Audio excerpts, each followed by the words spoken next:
Bonjour et bienvenue dans cette nouvelle vidéo, sixième vidéo sur la spécialisation Covadis. Il est disponible sur la chaîne Cyril Le Topo. Alors, je suis André Borla, ingénieur topographe et en sciences géomatiques. Et la vidéo d'aujourd'hui portera sur la réalisation d'un géoréférencement sur Covadis. Alors, avant de commencer, je vous suggère, si vous le voulez bien, de vous abonner, d'activer la cloche de notification afin de ne manquer aucune nouvelle vidéo. N'hésitez pas à liker si la vidéo vous plaît et à la partager.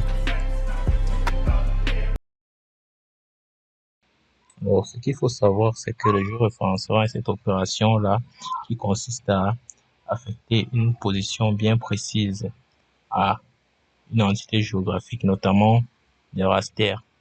Pour géoréférencer dans Covadis, nous aurons besoin d'une image raster et d'un fichier de points, d'un sémi de points de calage. Alors, nous allons commencer par charger notre sémi de points.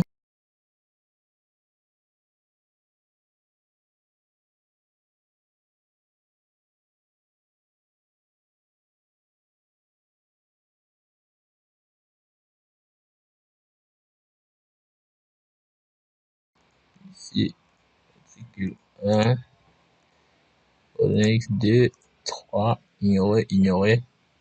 Okay. Le type de séparateur, c'est point virgule.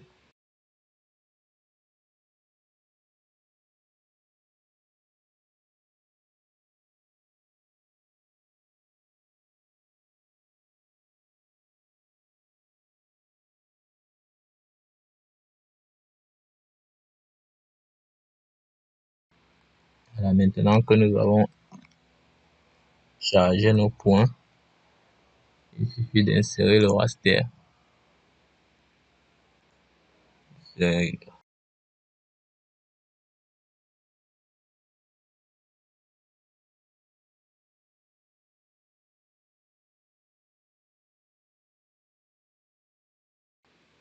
avons inséré notre image.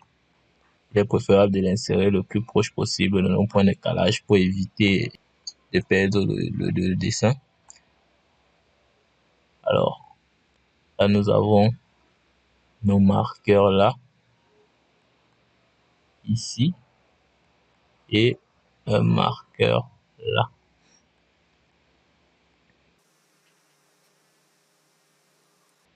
Il ne reste plus qu'à géoréférencer en utilisant la fonction recalage de Elmer.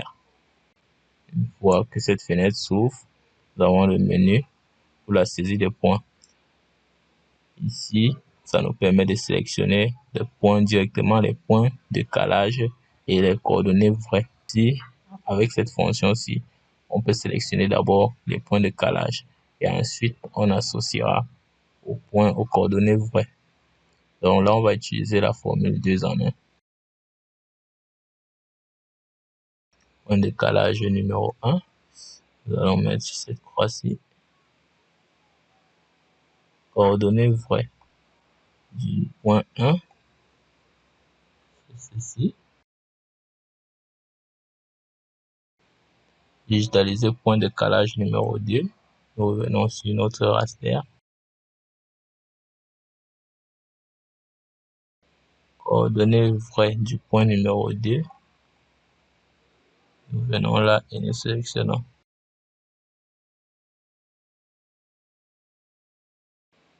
Point de calage numéro 3.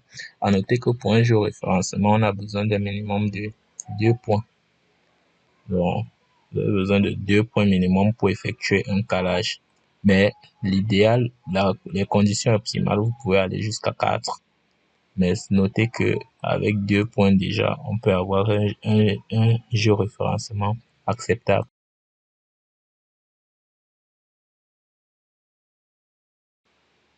Une fois que cela est fait, on appuie sur Entrée. Vous voyez, nos points apparaissent dans cette fenêtre-ci. On a inséré 3 points. Voilà nos points de calage, les anciennes coordonnées, et voilà leurs coordonnées vraies que nous avons associées. Maintenant, pour se rassurer que notre géoréférencement est correct, nous devons regarder à ce niveau le résultat du calcul de l'adaptation d'elle-même. Alors, une fois que nous avons calé nos points, ici, s'il y a une erreur, vous pouvez venir sélectionner le point et vous le modifiez. Sinon, vous pouvez également le supprimer là, ou en ajouter un autre. Donc, une fois que c'est fait, nous cliquons sur validation.